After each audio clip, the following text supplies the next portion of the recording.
তো দেখো আজকে তোমাদের সামনে একটা অন্য ভিডিও নিয়ে এসেছি। প্রতিদিন তো খাওয়ার, রান্না আর ঘুরতে যাওয়ার ভিডিও ছাড়ি, তা আজকে তোমাদের সামনে ভিডিওটা নিয়ে এসেছি। সেটা হচ্ছে অন্নপূর্ণা ভাণ্ডার নিয়ে। চারিদিকে যে গণ্ডগোল ঝগড়া অশান্তি চলছে, সেটার একটা আমরাও চলে গেছিলাম আমাদের এখানে পাড়াতে।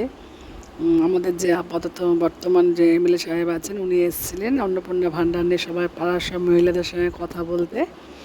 তা উনি এসেছেন, ওই জন্য আমরা সবাই গেলাম।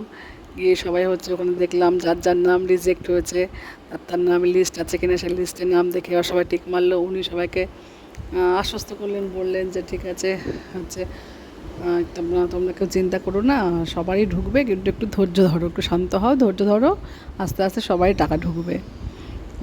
হচ্ছে যাই হোক, উনি সবাইকে আস্তে আস্তে আশ্বস্ত করলেন না সান্ত্বনা দিলেন সেটাও বুঝলাম না। তা দেখা যাক, উনি তো বলেছেন মুখের কথা সবাইকে ধৈর্য ধরতে, শান্ত হতে, অবশ্যই সবাই টাকা ঢুকবে। দেখা যাক তাহলে কী হয়। আজকে সেটা তোমাদের সঙ্গে শেয়ার করলাম, সেটাই তোমাদেরকে দেখাচ্ছি। দেখো কত লোকজন, কত পাড়ার মহিলারা একসঙ্গে সব জড়ো হয়েছে ওনার কাছে বলার জন্য। সবাই হচ্ছে যে কেন আমরা অন্নপূর্ণা ভাণ্ডার পাচ্ছি না। এখন জানি না কি হবে অন্নপূর্ণা ভাণ্ডার নিয়ে। চারিদিকে দেখা যাচ্ছে অনেক গণ্ডগোল অশান্তি চলছে। তা আমরা কোনো গণ্ডগোল অশান্তি করতে ওখানে যাইনি, আমরা জাস্ট উনি এসেছেন, ওনার সঙ্গে দেখা করে বললেন, ওনার কাছে জানতে চাইলাম যে উনি কী বলতে চাইছেন, যে আমরা আদৌ পাবো কি না। তা উনি তো বললেন যে হ্যাঁ পাবো। এখন অপেক্ষা হচ্ছে দেখা যাক কী হয়।